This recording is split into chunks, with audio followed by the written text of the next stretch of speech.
honor to introduce Ken in his speech.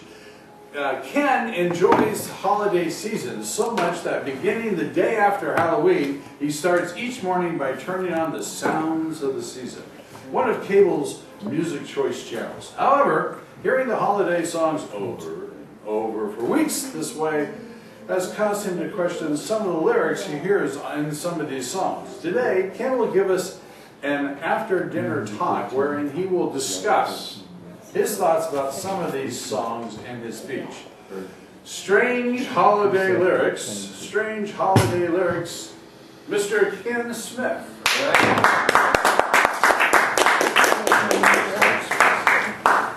Thank you very much, Mr. Toastmaster and fellow Toastmasters. Yes, I love the holiday season. I just wish it could be that way year-round. Everyone's so happy, wishing everyone well. And I enjoy the music. But as was said in the introduction, sometimes you hear the words over and over and some of them don't make sense. And I'm going to talk about 3 such tunes, not Grandma Got Run Over by a Reindeer or anything like that, just ones that you're already familiar with. But you may not have picked up on some of the confusing information you find in it. One, of course, is It's the Holiday Season by Andy Williams. You've all heard that one. Another will be The 12 Days of Christmas, and the final one will be Do You Hear What I Hear? So starting with It's the Holiday Season, so whoop-de-doo and dickory-dock, and don't forget to hang up your sock, because just exactly at 12 o'clock he'll be coming down the chimney down. Now that last line, coming down the chimney down, that's in 3 different verses. What the heck does that mean? Why is down in there twice? That's what's got my head rolling around trying to figure out. So I had to go to the internet and look up chimney down to see if there is such a phrase. Nothing in the dictionary. The only hits on the internet are one, this song, and the other a joke. The joke is, what can go down the chimney down but not up the chimney up? Anyone? An umbrella. Smoke. But those are the only 2 references to chimney down. So what does it mean? You're going down the chimney down. Going down the chimney should be enough, right? So, down has another meaning, such as goose down. So maybe, once upon a time, people lined their chimneys with goose down to soften Santa's descent? I don't know. We need to find this out. We need to appoint a committee to find out why Santa comes down the chimney down instead of just down the chimney. The next one, of course, the 12 Days of Christmas. Now, we all know the lyrics to that, and they're silly, but they're something beyond silly, too. First, this true love is going to give away 20 birds and 50 people over the course of the 12 days of Christmas. Now, the 12 days of Christmas begins, depending on which tradition you look at, either on Christmas Day or the day after Christmas, more frequently the day after Christmas, Boxing Day. Now, Boxing Day is a tradition where the employer or the lord of the manor gives gifts to the servants. And they're in boxes, so it was called Boxing Day. So that's the first day of Christmas. Now, can you imagine a box that has a pear tree in it with a partridge? And that's just the first of the 12 gifts that are coming. Giving 20 birds over this course of time is weird. But then you give people. Now, who has the power to give away people to their true love?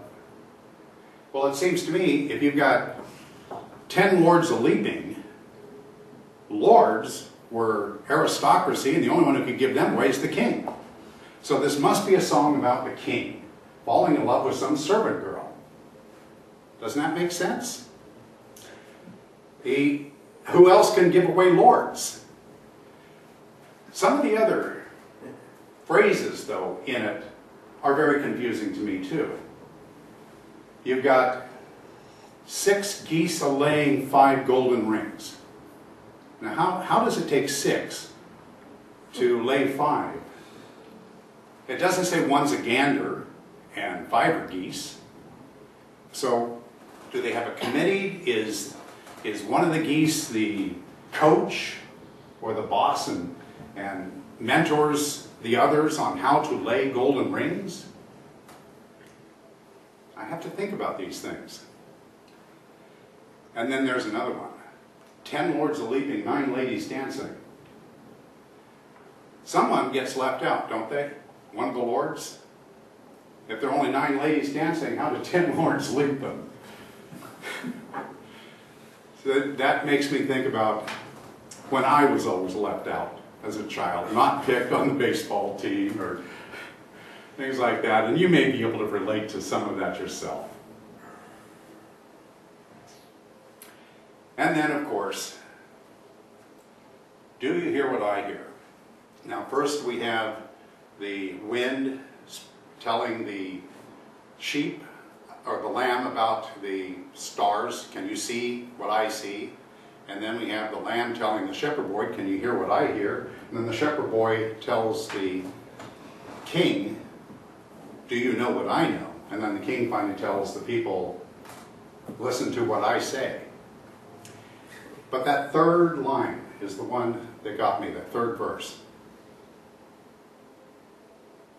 Said the shepherd boy to the mighty king, do you hear what I hear? In your palace warm, mighty king, do you hear what I hear? A child shivers in the night, in the cold. Let us bring him silver and gold. Why? If he's shivering, what good is silver and gold going to do? They're not going to warm him up. Why would he suggest to the king, bring silver and gold to a shivering child? And also, why is the child shivering? We hear from Luke, chapters 21 and 22, I believe it is, that he was wrapped in swaddling clothes. That's how the shepherds would know who he was. And that seems a little silly to me too, because all babies were wrapped in swaddling clothes. That's how you dressed babies back then. You kept them warm that way. Swaddling clothes are long strips of cloth that are tied together, and you wrap the baby totally up like a mummy. And it's kind of like if you have a mitten on, it keeps your hands warmer than a glove because your fingers keep each other warm in a mitten. And the babies are kept very warm in swaddling clothes. I can imagine that Mary was thrown a baby shower by her girlfriends well before Jesus was born, and they gave her long strips of cloth tied together for swaddling clothes. Now this actually has a big advantage over Babies R Us, because in today's society you have to buy new clothes for that baby every couple of months because they grow fast, don't they? But with long strips of cloth, you can just keep that baby in the same outfit basically for several years. It just gets bigger and bigger. So we know that Jesus was wrapped up well in swaddling clothes. So I don't understand why he was shivering, but I also don't understand why we're trying to bring him some gold when the king has a warm palace. Now the gold doesn't do much good because they were in this manger because everything at the inn was sold out. So gold isn't going to help them get warm by moving them into an inn, is it? But I believe the king should have been asked by the shepherd boy to bring him into the palace where it's warm. I don't know that the king would have done that, but that would have made more sense than suggesting he bring him silver and gold, doesn't it? Wouldn't it? Anyway, that's the way I see it. I do hear these Christmas tunes over and over again, and I try to understand what they're really trying to tell us in some of these lyrics.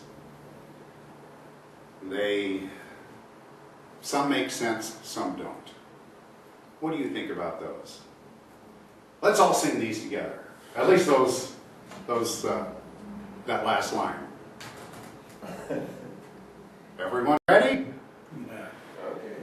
Said the shepherd boy to the mighty king, do you know what I know? In your palace warm, mighty king, do you know what I know? A child shivers in the cold. Let us bring him into your palace where he can get warm. Now, doesn't that make more sense? Mr. Toastmaster.